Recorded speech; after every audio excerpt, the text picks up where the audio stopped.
Bueno, nos vamos desnudando. No. Como ha dicho de colaborar.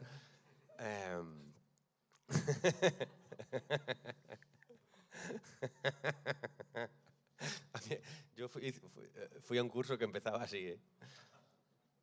Terminó mal. Esperemos que este acabe bien. Bueno, la transformación. Nos han citado para hablar de la transformación. ¿Tú te has transformado? Es una buena pregunta. Se ha producido la transformación. Lo que pasa es que, claro, tenemos que empezar con mi obsesión, si no te importa, que es si nosotros vamos a hablar desde el ámbito del relativo o vamos a empezar a hablar desde el ámbito del absoluto. Y me explico un poquitín. Porque si nosotros hablamos desde la historia de nuestro propio personaje y desde las ideas de que yo soy alguien y vivo una vida, estoy hablando desde el punto de vista relativo. ¿Sí? Pero si yo hablo desde que yo soy la experiencia de mi vida y esa vida funciona de manera espontánea, natural y automática, entonces estoy hablando desde el ámbito absoluto, podríamos decir. Y son dos términos filosóficos diferentes.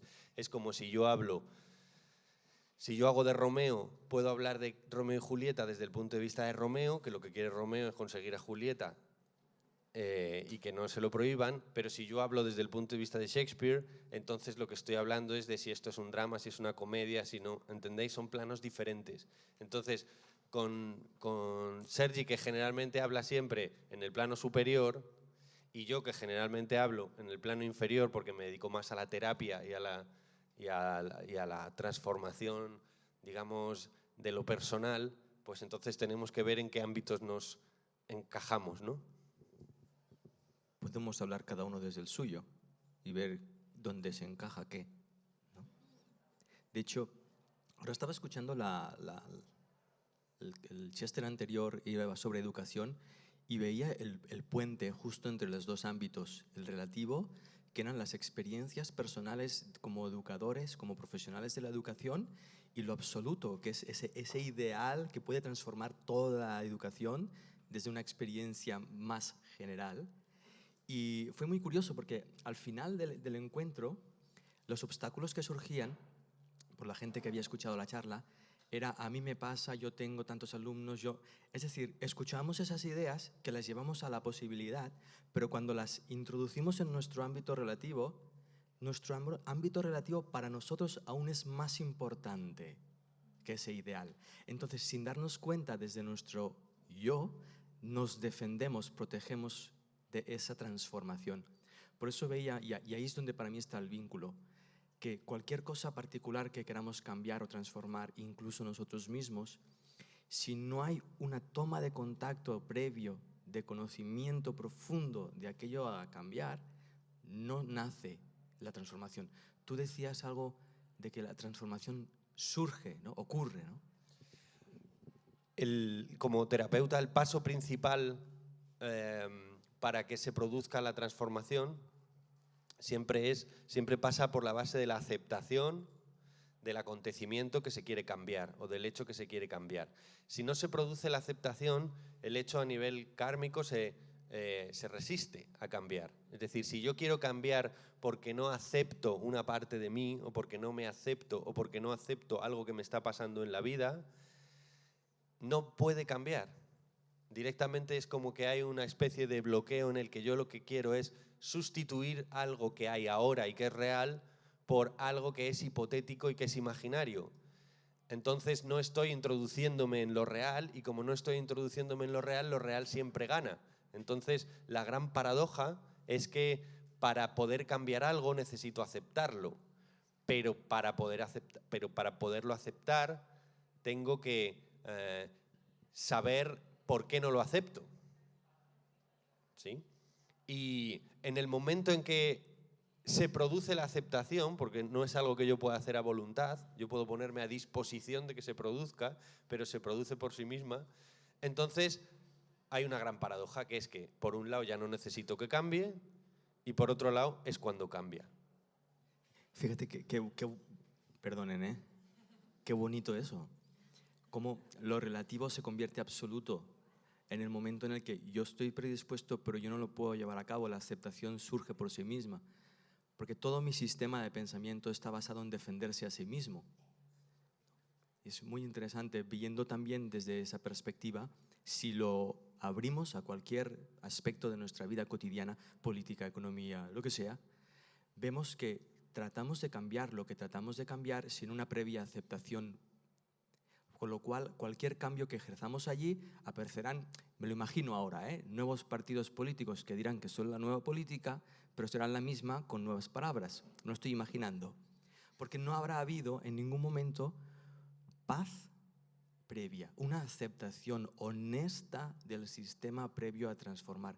Porque la paz, la no lucha, es la única cosa que yo conozco capaz de promover o facilitar esa transformación. A mí me pasó que tenía un director de teatro que se llama José Luis Alonso de Santos, que es un sabio y que ha sido director de psiquiátricos y es un gran director de teatro. Y entonces yo estaba en mi fase más egocéntrica espiritual, porque yo creía que yo ya... Y entonces... ¿Sabes que eso lo llaman el yoyaísmo? El yoyaísmo, ¿no? Pues yo estaba en el yoyaísmo, que cuanto más yoya te mete después el universo, te mete una buena yoya. Y él dijo, Mariano, trabajas poco en un ensayo. Y yo le dije, el jardín crece solo, José Luis. Y él me dijo, sí, pero si lo cuidas crece más bonito. Y dije, todavía no me he quitado esa respuesta, ¿sí? Porque volvemos al ámbito del absoluto y del relativo. Si es verdad que el jardín crece solo, y si yo fuera un monje zen y no me identificara con las acciones que realizo en el jardín, ni me identificara con el resultado que quiero por mis acciones, ¿sí? Entonces no me identifico con quién lo hace y no me identifico con lo que quiero conseguir con eso. ¿Me seguís? Si yo no me identifico con esas dos cosas, entonces el proceso de la transformación se produce de manera natural, espontánea y, digamos, óptima. Pero si yo, por el intento de cuidar el jardín, lo que hago es identificarme con quien hace la acción, con lo cual cojo importancia personal en tanto en cuanto lo que yo hago significa cosas para mi yo, ¿sí? Eso me va a hacer que yo sobretrabaje cosas o infratrabaje cosas y además lo cargue kármicamente y además voy a querer tener control de los resultados, con lo cual voy a meter una tensión que va a cargar kármicamente, negativamente, podríamos decir, el acto que yo estoy realizando, y lo que va a pasar es que no me va a salir como yo quiero, porque no estoy en la transparencia de la que habla Sergi, que es esto que yo digo de la acción aceptada por sí misma sin identificación con el hacedor ni con el resultado de la acción que yo quiero controlar. ¿Me explico? Más o menos.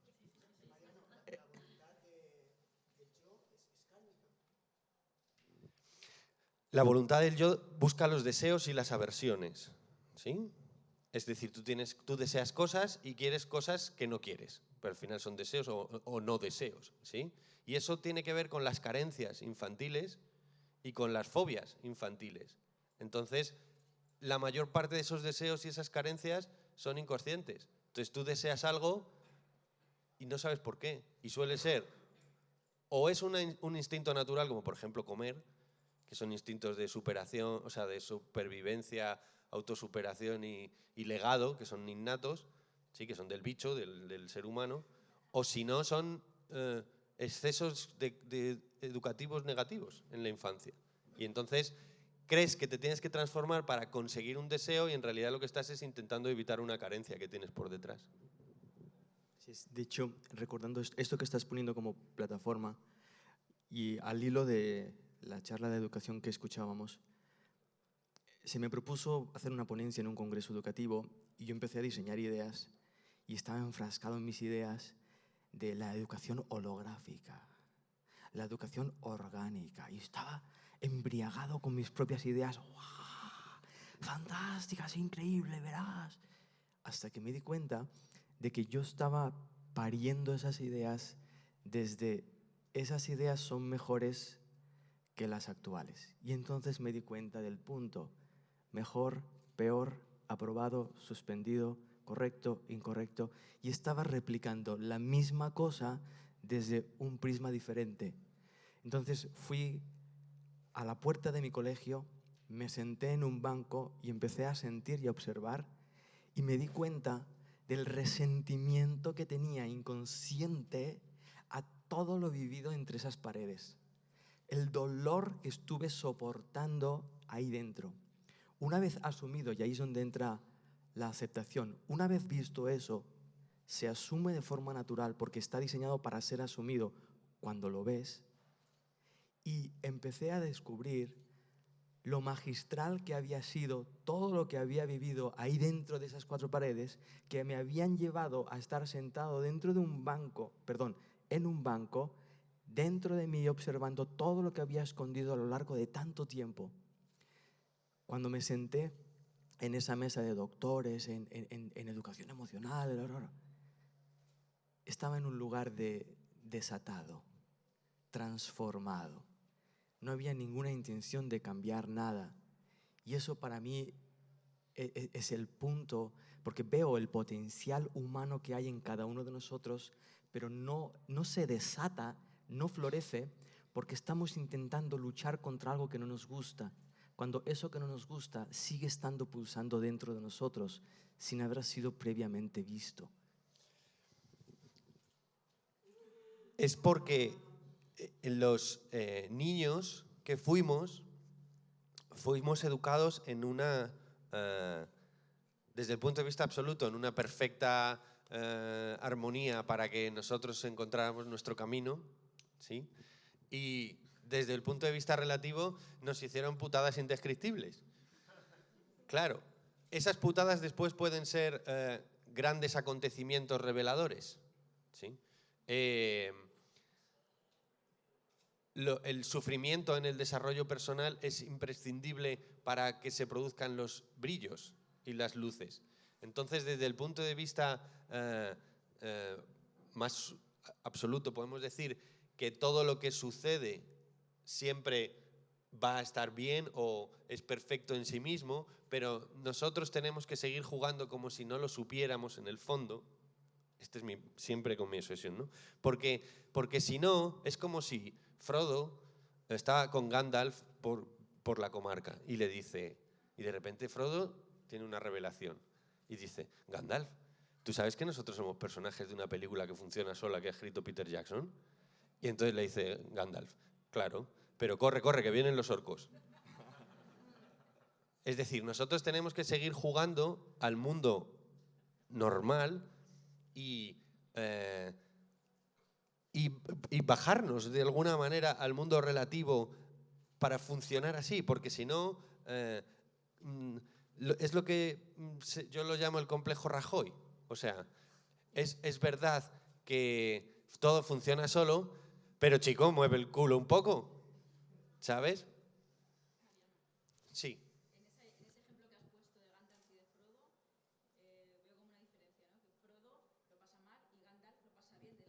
Claro, porque Frodo se acaba de dar cuenta y él todavía vive en el relativo, entonces se quiere colocar en el absoluto, pero Gandalf ya vive en el absoluto, y cuando vives en el absoluto actúas también en el relativo como si fuera totalmente verdad. O sea, en mi desarrollo personal tiene mucha influencia la interpretación, ¿no? La época de interpretar en el teatro. Cuando tú interpretas en el teatro lo tienes que hacer absolutamente de verdad, pero sabes todo el rato que es mentira. Y yo me planteaba siempre, ¿por qué en mi vida actoral, cuando yo hago una función en el teatro, sufro, lloro, desespero y es todo verdad, y cuando salgo digo, me lo he pasado que te cagas? Y cuando eso me pasa en mi vida, es una mierda. Y sufro un montón. Y dije, ¿cuál es la diferencia? La única diferencia es que yo a Mariano me le creo como algo real. Y a Romeo, Hamlet o Don Juan no me los creo. No creo que sean reales, creo que son personajes. Entonces, ¿qué pasa si yo me imagino a mí mismo como personaje? Entonces empezó a funcionar así. empecé a imaginarme a mí mismo como personaje. Y me di cuenta de esto, de que hay un nivel en el que tú como personaje tienes que seguir haciendo, que eres Mariano, que todo no sé qué, pero en el absoluto sabes que tú, si eres algo, eres toda la función o el espacio donde sucede la función, y que la función sucede sola, incluidas tus propias decisiones. Pero desde tu punto de vista, para actuar bien, tú tienes que actuar como si no lo supieras. Yo tenía estuve con los chamanes en el Amazonas y me dijo, estábamos perdidos en la selva, no, en las montañas de Ecuador. Y yo le digo, Osvaldo, no tenemos seguridad. O sea, llevamos 14 horas perdidos, la gente está fatal, no sabemos dónde estamos y estoy muy mal, muy mal. Y entonces él me dice, mira, mijito, no hay tal cosa como la seguridad en la vida. El truco está en hacer como si la tuviéramos.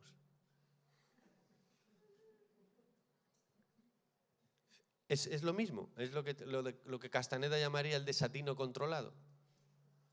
¿Sabes? O sea, tú actúas como si fueras real, buscando el bien tuyo y del mundo, pero a sabiendas de que ni lo controlas tú, ni tus propios deseos los controlas tú, ni tus propias decisiones las controlas tú, porque tú las emociones no las decides y nosotros nos dejamos guiar básicamente por emociones, sino que se lo digan a los publicistas. Sí, de ahí nace el neuromarketing, ¿no? El estudio de cómo puedo hacer que te compres eso, conociendo cómo es tu psique. Y creemos que somos libres, ¿verdad?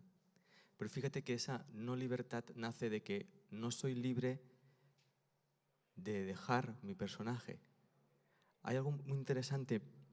En un encuentro propusimos que cada uno desempeñara un papel, venía muy descrito, distintas tipologías, y todo el mundo se metió mucho en el papel. Mientras comíamos representaban ese papel y todos concluimos que finalmente tiendes a sentirte de esa manera y ves al mundo desde esa perspectiva. Cuando terminó el ejercicio, todo el mundo pudo soltar ese papel y nos dimos cuenta de que no hay ninguna diferencia con nuestro papel. La única que pudiera existir es que yo puedo soltar cualquier papel menos el papel que pienso que soy yo. Y ahora, si me permitís, en el momento en el que yo estoy siendo mi personaje, en el momento en el que yo estoy siendo Sergi, el único instante en el que lo estoy siendo es ahora. Pero desde el instante en el que estoy siendo Sergi, que es ahora, ¿qué datos tengo yo que confirmen ese personaje? Mi propio cuerpo. Y cuando soy mi propio cuerpo, en este instante, en el único instante en el que estoy siendo mi cuerpo, ¿qué datos tengo de que soy mi cuerpo? Y en el momento en el que estoy siendo mi universo cultural, en tanto que persona cultural, desde el instante en el que lo estoy siendo, ¿qué datos tengo de que soy ese universo cultural? Y si sigo estirando, es decir, si yo busco la prueba fehaciente de que soy lo que pienso que soy, pensaré que soy muchas cosas, en muchos prismas, y ahí está lo relativo, pero en realidad, si soy profundamente honesto, y esa es una de las claves de la transformación, la honestidad, me daré cuenta de que no tengo pruebas fehacientes a tiempo real de que lo que mi cerebro piensa que soy, lo sea de verdad. Y ese cuestionamiento personal no lo ejercemos nunca. Yo me levanto por la mañana, pienso que soy Sergi y genero una Sergi historia de la cual pienso que no me puedo deshacer. Y Sergi historia depende de que la cultura sea así, la educación sea así, la economía sea así, para que yo piense Sergi. Ahí todos los cambios que yo intente llevar a cabo van a promover inconscientemente el mundo actual en el que vivimos. Trampa muy transparente, muy sutil. La historia que nos contamos de que nosotros somos alguien, ¿sí? La historia de que Sergi se podría contar de que el Sergi que le ha pasado no sé qué y no sé cuánto, y la historia que yo me cuento de que yo soy Mariano y que me ha pasado no sé qué y no sé cuánto, básicamente, y que me pasará no sé qué, no es más que una idea. ¿Sí? Porque yo si no pienso en eso, no está. Yo no pienso en eso. ¿Y qué es, espera un segundo, ¿y qué es lo que soy si no pienso en eso? Pues lo que soy la experiencia de lo que hay aquí, ¿no? En cada momento, ¿sí? Yo si no pienso en que soy alguien, pues lo que pasa es que dices, ¿tú qué eres? Dices, yo soy esto que está sucediendo. Entonces, ¿por qué voy a pensar que este pie que aparece en mi experiencia y esta mano que lo señala están separados por una frontera imaginaria que es lo que es yo y lo que no es yo? ¿Entendéis esto? Esto es la leche. Porque cuando yo no me identifico más con la mano que con el pie, entonces pasa a que yo soy todas las cosas. ¿Sí? Y si yo soy todas las cosas y todas las cosas que soy funcionan por sí mismas, entonces la idea de Mariano es innecesaria. ¿Qué pasa si yo juego a vivir sin la idea de Mariano? Y simplemente observo cómo Mariano funciona, como si estuviera percibiendo esta charla, pero desde el punto de vista de ver al personaje desde fuera. ¿Sí? Yo le escucho cómo habla con Sergi. Pues se parece bastante a la esquizofrenia, pero es totalmente diferente, porque en la esquizofrenia el yo está desintegrado y las diferentes partes del yo no se conocen entre ellas. Y aquí la diferencia es que todas las partes del yo están integradas y todas se conocen entre ellas porque están unificadas.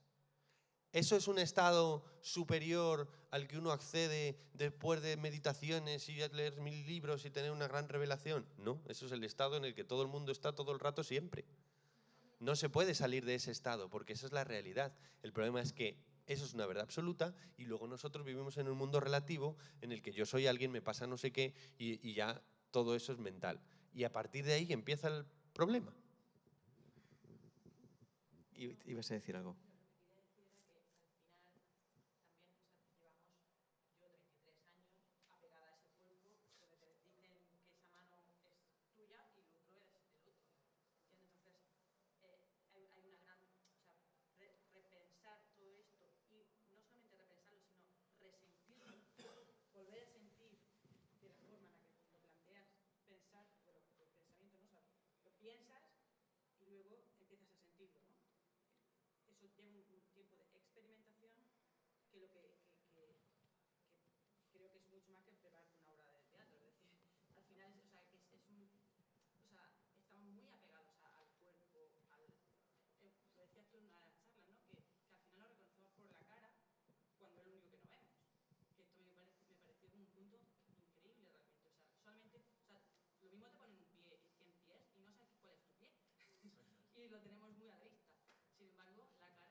Eso es muy interesante porque esa idea de necesitar tiempo para deshacer un proceso que ha llevado tiempo es una de las ideas que nos creemos y no tiene por qué ser cierta.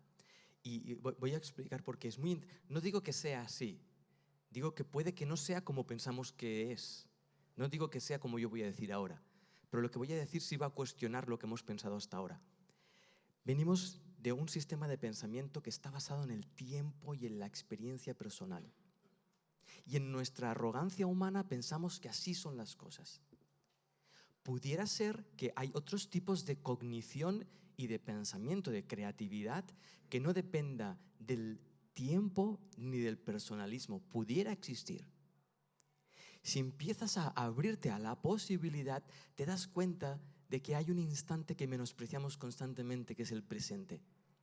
En el presente, cuando yo me vuelco conscientemente a ese instante presente, me doy cuenta de que todo el conocimiento a desaprender no está y todo el conocimiento que no conozco está ahí por conocer. La pregunta que surge en ese instante presente es ¿cuánto tiempo voy a necesitar para conocerlo? Y el presente siempre responde la misma respuesta.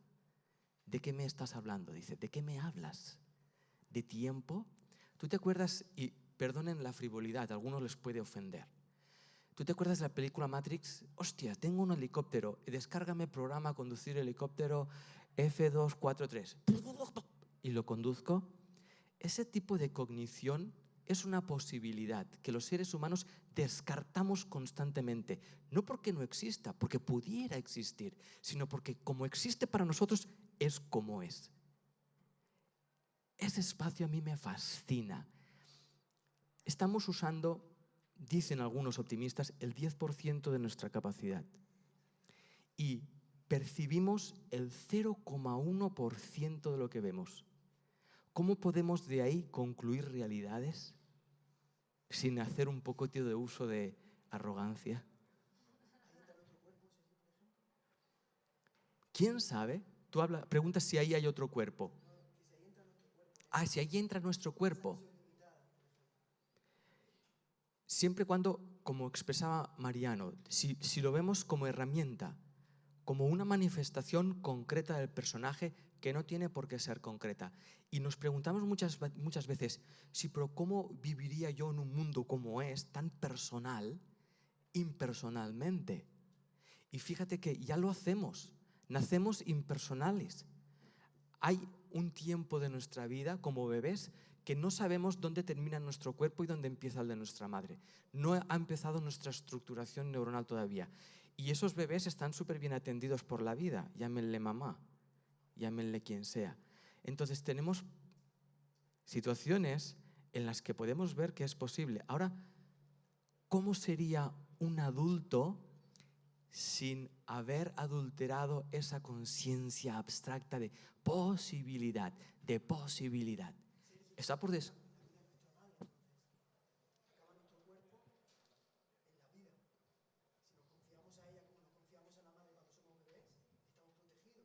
Si has tenido buena madre. Claro, es que el estado no dual del bebé, ¿sí? El bebé tiene un estado no personal.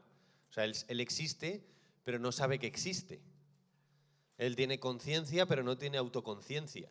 Es decir, no reflexiona sobre su propia conciencia. No sabe que él es alguien, él simplemente experimenta. ¿Sí? La personalidad es un subproducto o un epifenómeno, o sea, algo que surge del sufrimiento infantil. Porque si no existe ese sufrimiento infantil, la persona lo que hace es vivir siempre en la experiencia del presente.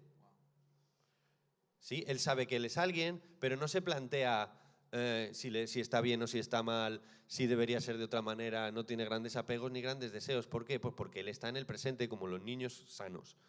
¿Sí? Y a medida que les vamos metiendo ideas locas, emociones negativas, represiones, condicionantes de amor y obligatorias adaptaciones a un modelo neurótico, el niño tiene que crear una personalidad sustitutiva de quien él es. Y a medida que crea esa personalidad sustitutiva, se la cree. Y entonces pretende después mejorarla, cambiarla, ser diferente, ser otra cosa, ¿sí? Ser lo que no le dejaron ser lo que le dijeron que tendría que ser y no lo ha sido nunca, y ya tenemos el lío montado. ¿Sí? Luego, el mundo se basa en la educación infantil, y la educación infantil la hacen los adultos. Interesante paradoja.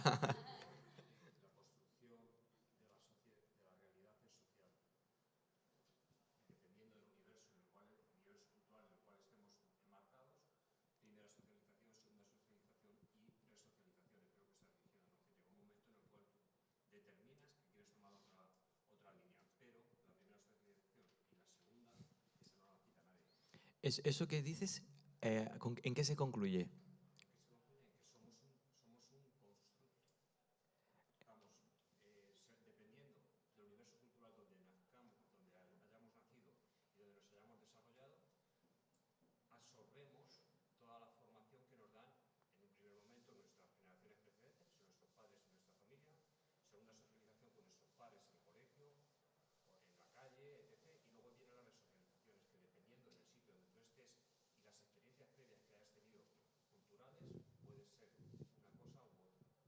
Yo tengo una pregunta para ti. Así es como lo vemos y lo vivimos, ¿cierto? ¿Qué ocurriría si eso no fuese cierto? Te estoy pidiendo que renuncies un momento a lo que tú acabas de decir como certeza para que contemples lo mismo sin tu idea. No estoy diciendo que lo que dices no sea cierto.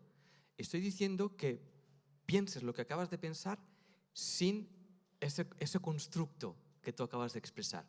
¿Cuál sería la conclusión? Lo mismo que acabas de expresar sin esa idea previa que tú has introducido.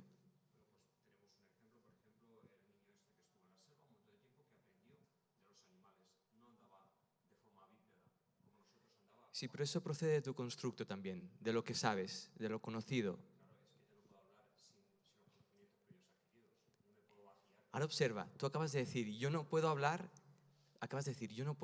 sin mis conocimientos adquiridos. ¿Eso es una conclusión que proviene de tus conocimientos adquiridos? Y ahí, porque yo hago lo mismo. Yo no estoy diciendo, oye, tú, mira qué haces. No, no, no. Yo hago exactamente lo mismo que tú. Lo único que estamos ofreciéndonos mutuamente es si esto que estamos diciendo es posible que no sea así. Porque si yo me abro a esa posibilidad, empiezo a darme cuenta de otras formas de inteligencia que no son productos de constructos, sino que provienen de instantes de cognición espontáneos. Ahí es donde el genio vive. El genio no crea nada en base a su conocimiento anterior, sino que una vez adquirido y subliminado su conocimiento anterior, pare una cosa completamente distinta que incluso puede negar todo su conocimiento anterior. Ahí tenemos a Beethoven, ahí tenemos muchos creadores, Van Gogh, tenemos muchos creadores, muchos locos, ¿verdad? Entonces, esa locura, esa transformación que nos da tanto miedo porque tengo que soltar todo mi constructo, nuestro constructo no nos lo va a permitir. Nuestro constructo nos va a decir, transfórmate y cambia todo sin tocarme a mí. Y entonces te sentirás feliz y en paz. Felicidad y paz que nunca vas a conseguir, porque no somos ese encorsetamiento constructivo. Yo me pregunto, de todas las personas que están aquí arriba proponiendo ideas, ¿cuántas de esas ideas las han parido en espacios de locura y cuántas han sido paridas en espacios de necesidad de ser vistos, reconocidos y apoyados? Porque esto marca la diferencia. En mi experiencia como terapeuta, siempre o casi siempre veo que al final la vocación a la que uno se dedica es el fruto de una carencia. Por ejemplo, los profesores son niños no bien educados, las enfermeras son niños no cuidados, los psicólogos son niños que sus papás estaban tocados, los psiquiatras son niños que sus papás estaban más tocados. Claro. Y nosotros creemos que esa vocación la hemos decidido.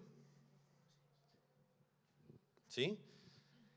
Cuando uno tiene una crisis es porque la identidad anterior ya no sirve y la identidad nueva no se ha construido. Y eso sucede en todos los aspectos, por ejemplo, en el sociopolítico, ¿no? La identidad antigua ya no vale, la identidad nueva no se ha construido. Y es el dolor de los estertores de la transformación. ¿Cómo favorecemos esos estertores de la transformación? En base sobre todo a la aceptación de los estertores, porque los estertores no son, o el sufrimiento existencial, no es un error del sistema. El dolor no es un error del sistema. Y nosotros vivimos en un delirio de que la vida es un menú degustación. ¿Sí? Y que tendría que elegir con mi voluntad personal lo que pasa todo el rato y si no lo consigo es porque no he encontrado el clic, el coach, el terapeuta, el dinero, el conocimiento o la suerte es necesaria como para que la vida sea como yo quiero. Y eso es un delirio enloquecido. Esto funciona por sí mismo y nosotros lo que podemos hacer es intentar hacer lo que ya sucede todo el rato, que es alinearnos con lo que sucede. Es que la aceptación es una paradoja, porque dice, pues llueve, dice, pues no lo acepto. Dice, bueno, pues da igual, llueve igual. Y dice, va a seguir lloviendo y además tú sufres.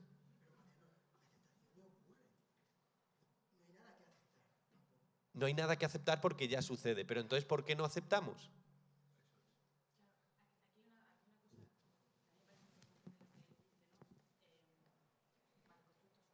Habla un poquito fuerte para que te oigan todos.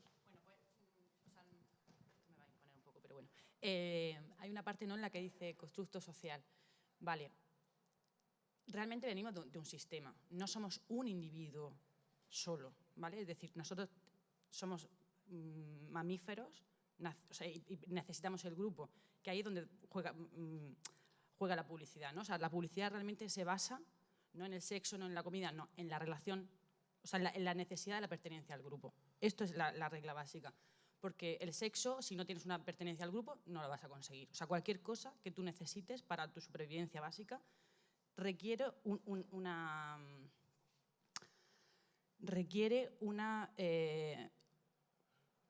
aceptación por el grupo, ¿vale? De ahí todas estas preocupaciones de ser percibido, de ser querido, ¿no? de que nos acepten el grupo a nosotros. Entonces, esta cosa que habla, ¿no? El constructo social está íntimamente relacionado con que venimos de un padre y una madre, 50%, óvulo espermatozoide. Vale, naces.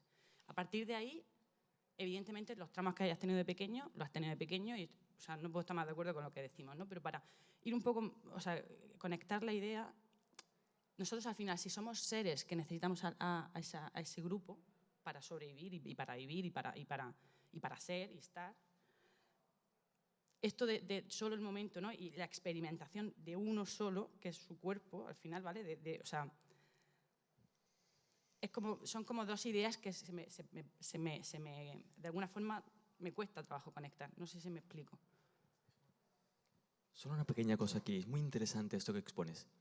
Desde la perspectiva del no presente, vivir en el presente parece que el presente rechaza el pasado y el futuro. Pero el presente no rechaza nada, es literalmente otro prisma. El presente no tiene ningún problema con el pasado, tus creencias, tus recuerdos y tus ideas y tus proyectos, porque el presente sabe que el pasado y el futuro no existen. Por lo tanto, no tiene ningún problema con ellos. No establece ningún tiempo de intentar vincularse con ellos, asumirlos, aceptarlos, rechazarlos, ni tan siquiera cambiarlos. Ahí está el kit de la transformación que estamos anhelando desde hace miles de años. Ese espacio donde la transformación está ocurriendo a tiempo real y nos la perdemos porque estamos eligiendo deliberadamente un sistema que nos ofrece una seguridad sufrida, pero al fin y al cabo seguridad. Entonces, todo lo que pensamos desde el prisma anterior, previo, no nos sirve para encararnos a ese nuevo prisma. Gracias por eso.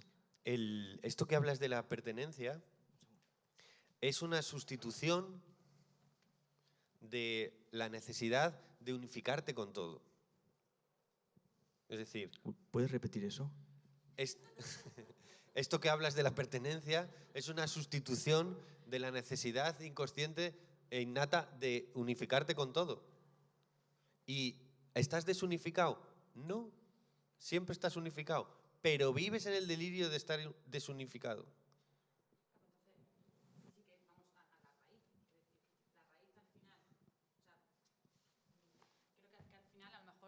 Ahí está la raíz, ¿no? La raíz está en ver más allá de lo que vemos. O sea, en realmente entender que al igual que el wifi no lo vemos, ¿no? Porque esto, o sea, nosotros no percibimos o sea, lo más increíble de todo esto es que vemos lo que no es decir, el negro es la ausencia del negro, o sea, todo es como la ausencia de lo que es, ¿no? Al final, justo lo que tú decías, ¿no? La maestra es la ausencia de la educación, ¿no? O sea, como que parece todo el rato esto, ¿no? A lo mejor esta es la historia, ¿sabes? Empezar a más allá o sea, a replantear esto, a replantear que hay aire, aunque no lo veo, ¿sabes? Que nos está conectando, que hay otra forma de ver las cosas. Si yo tuviera que resumir cuál es la pregunta que hay que hacerse, es ¿qué soy yo? ¿Qué es la realidad? ¿Y cuál es la relación entre yo y la realidad? Es la misma pregunta, porque al final no hay dos cosas distintas. Pero se ha escrito tanto, se ha buscado tanto y se ha dicho tanto sobre una cosa que es tan obvia y tan evidente cuando la percibes en su esencia, podríamos decir, no te cabe duda después. O sea, no es algo que tú sepas de que lo has leído a alguien súper listo, ¿sabes? Es que no te cabe duda cuando dices, no, si es que esto es evidentísimo, ¿no? Me acuerdo de Ramakrishna que decía, ¿usted cree en Dios? Le decían a Ramakrishna. Y decía, no. Dice, pero usted es el místico más grande de la India, ¿cómo no va a creer en Dios? Dice, no necesito creer en Dios, yo le conozco. Porque no hay diferencia entre el concepto de divinidad, el concepto de realidad y el concepto de identidad. Esos son los tres conceptos, son idénticos en el fondo. Nos los separamos dentro de la mente. ¿Mm? Pero esto es absoluto y, digamos, no sirve cuando te duelen las muelas. Cuando te duelen las muelas, tienes que ir al dentista. ¿Sí? Porque si no, dices, yo estoy unificado con el dolor de muelas. Claro. Y me voy al dentista precisamente por eso. Desde la dualidad que habláis, yo entiendo lo que estamos hablando, que la transformación tiene que ver con esa dualidad que nacemos y en el ADN hemos tenido. Entonces, como Homo sapiens que somos, ¿no? Esa dualidad en la que estamos instaurados, de una forma sencilla, ¿qué podemos hacer los que estamos aquí para comenzar a ver que somos parte de un todo? Que esa dualidad es un poco un cuento, ¿no? Pero ese cuento no lo tenemos que integrar, ¿no? Para que haya esa transformación, ¿no? Entonces, ¿cómo podemos hacer eso? Bajo mi perspectiva es un juego. O sea, no lo podemos hacer porque estamos en una perspectiva de dual. Todo lo que yo intente hacer para salir de esa dualidad va a generar más dualidad. Entonces es un cuestionamiento alegre que uno hace consigo mismo cuando empiezas a darte cuenta de que no eres lo que piensas que eres, por ejemplo, o qué esclavo eres de cómo tú percibes las cosas. Cuando empiezas a darte cuenta de todo eso, empiezas a plantearte nuevos espacios que puedes empezar a vislumbrar. Hay una cosa que a mí me fascina y es que todas las ideas que puedan existir en el universo entero ya existen antes de que el ser humano las piense a ellas. En cuanto a posibilidad, existen. Entonces yo me pregunto, ¿por qué los seres humanos no estamos investigando de qué manera yo puedo transformar mi cerebro que construye réplicas de su propia información?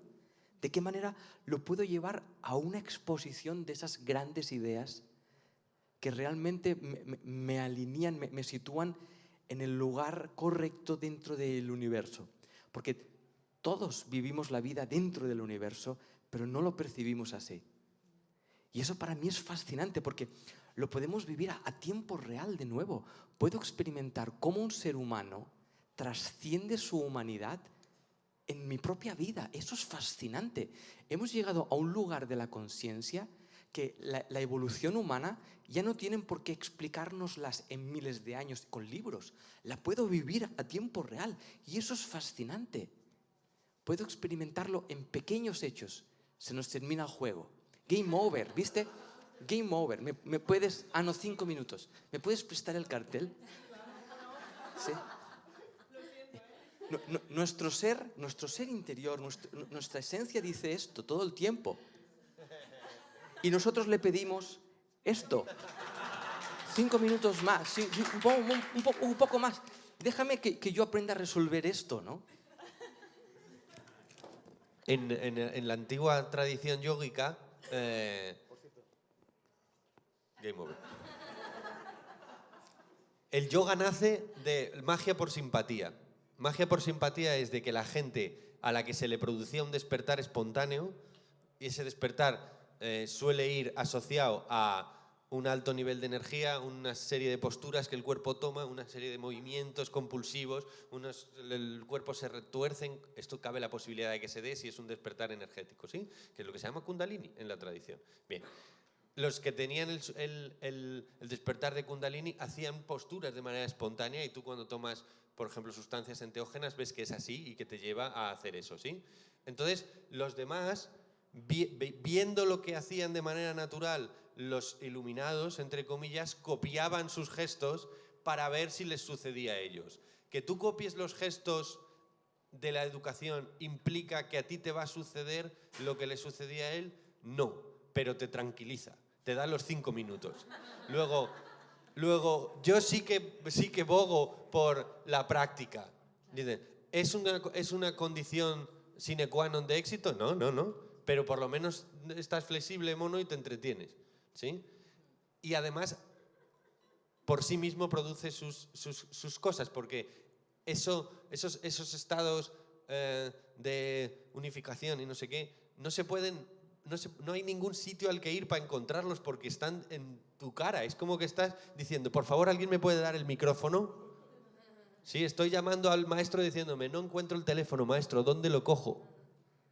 Entonces es una paradoja enorme, pero bueno, uno se puede poner a hacer su práctica a ver si tiene la suerte de que la gracia descienda, ¿sí? Y se pispe un poco. Y además no se llega nunca a un sitio. Sí, yo le preguntaba a Jodorowsky, maestro, ¿cuántas revelaciones hay? Y me dice, ¡más!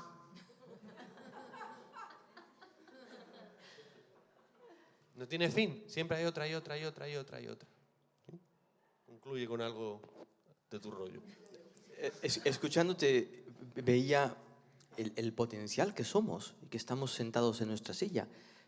Somos potencial, no somos establecimientos. Hemos establecido nuestra cognición y nuestra percepción, pero somos potencial. La pregunta es, ¿cuándo va a desplegarse este potencial? ¿Cuándo lo vamos a hacer? ¿Cuando nuestro establecimiento lo decida?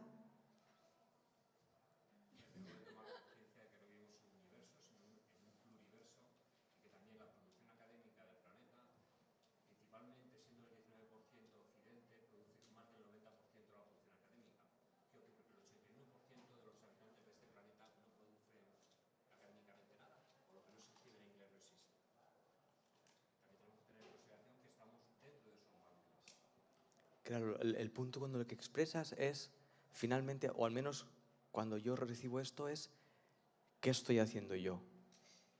Y ahí es donde ocurre el único cambio que puede ocurrir. Yo no puedo transformar a la humanidad, pero sí puedo exponer un ser humano a esa transformación. Solo uno. Y eso es para mí lo apasionante. Cuando yo experimento esa transformación, te veo transformado. Es imposible que no te vea transformado. Y en la tradición espiritual, por ejemplo, el cristianismo tiene cosas que son preciosas pero súper mal contadas. Cuando dicen, y con su revelación, con su iluminación los ilumina a todos, o los salva a todos, quiero decir, ¿no? Y él al iluminarse los ilumina a todos, ¿sí? Dice esto, no se entiende a no ser que lo entiendas desde donde él lo dice. Porque cuando tú comprendes que no hay nada parecido a ti, o sea, que no hay nada similar, no hay nada que se pueda decir tú que no sea otro, ¿sí? Que tú eres todo lo que es, pero tú eres ni más grande que las hormigas ni más pequeño que las galaxias. ¿Sí? Entonces tú observas eso que tú eres, que es la totalidad, o nada de la totalidad, y con esa revelación todo el mundo está salvado, porque son tú. Mientras que yo viva en la separación, claro, si la revelación es para mí, pues os abandono a vuestra suerte, es un delirio. Eso no tiene ni pie ni cabeza. Eso solo se vive en el relativo, ¿sí? Cuando tú te das cuenta de que no hay tal cosa como un yo separado y de que el delirio de frontera es en sí mismo un delirio, pues entonces tú estás siempre unificado a todo, que es como has estado siempre. Lo que pasa es que por fin se ha descorrido el velo, podríamos decir. Y hay 1000 técnicas para intentar descorrer el velo. ¿Se va a descorrer? En realidad no hay velo. Bueno, gracias a todos. Gracias, Sergi. Gracias, Mariano. Gracias. Bueno.